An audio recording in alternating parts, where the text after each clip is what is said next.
Hi friends, இன்றைக்கி நான் கருவாடு தொக்கு, அதுவும் நெத்திலி கருவாடு தொக்கு வைக்க போகிறேங்க. அதுக்கு நான் 3 தக்காளி எடுத்திருக்கேன், 2 வெங்காயம், 2 பூண்டு, கொஞ்சமாக புளி, பச்சை மிளகா ஒரு 4-5, கருவேப்பிலை. இப்போ இதோடு சேர்த்து நான் ஃப்ரெஷ்ஷாக முருங்கைக்காய் அரைக்க போகிறேங்க என்னோடய மரத்தில்.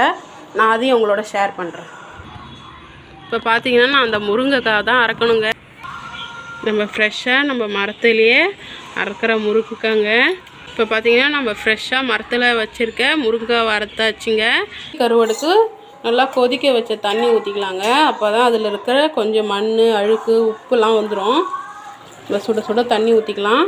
ஒரு 10 நிமிஷம் அது அப்படியே ஊறட்டும். பார்த்தீங்கன்னா நான் கருவாடு நல்லா சுத்தம் பண்ணி வச்சுருக்கேன். தக்காளி, வெங்காயம், முருங்கைக்காய், பூண்டு, பச்சை மிளகா, கருவேப்பிலை எல்லாம் ரெடி பண்ணி வச்சுட்டுங்க. சுடு தண்ணியில் போடுறதுனால கருவாடு நல்லா சாஃப்டாக ஆயிடுச்சு. புளி, எலுமிச்சை சைஸ் புளிங்க நல்லா கரைச்சி வச்சுருக்கேன்.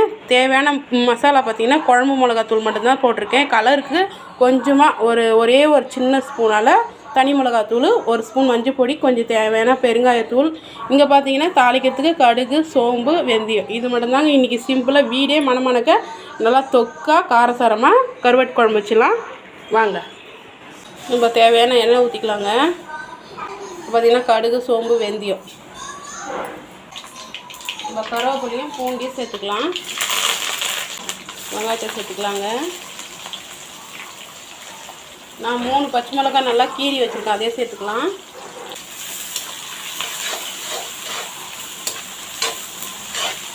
இப்போ பார்த்திங்கன்னா வெங்காயம் வதக்கிறதுக்கு நம்ம கல் உப்பு சேர்த்துக்கலாங்க. இப்போ பார்த்திங்கன்னா வெங்காயம் நல்லா வதங்கிச்சுங்க. நம்ம தக்காளியை சேர்த்துக்கலாம். தக்காளி போடும்போது இப்படி நசுக்கி போடுங்க. ஒரு 2 நிமிஷம் தக்காளி வதங்கிட்டுங்க. இப்போ நம்ம முருங்கைக்காவை நல்லா வெட்டி க்ளீன் பண்ணி வச்சுருக்கோம், அதையே போட்டுக்கலாம்.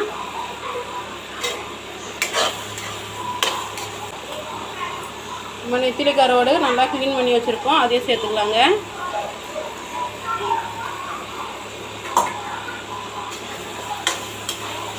இப்போ நம்ம குழம்பு மிளகாத்தூள், தனி மிளகாத்தூள், மஞ்சத்தூள், கொஞ்சம் பெருங்காயம், இது எல்லாத்தையும் அப்படியே சேர்த்துக்கலாம்.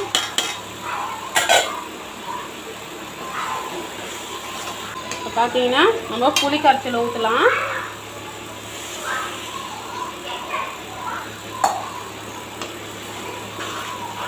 இப்போ இன்னும் கொஞ்சம் தண்ணி ஊற்றிக்கலாங்க. நம்ம முருங்கைக்காய் வேகிறதுக்கு தான் தண்ணி ஊற்றுறோம்.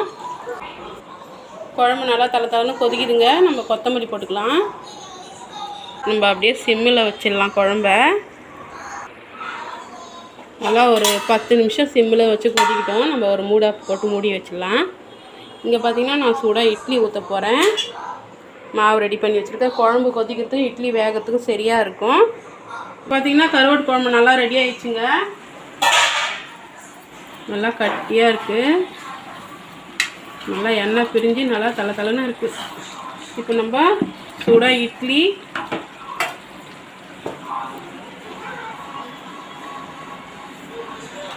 கருவாட்டு குழம்பு வச்சு நல்லா சுட சாப்பிட்லாம்.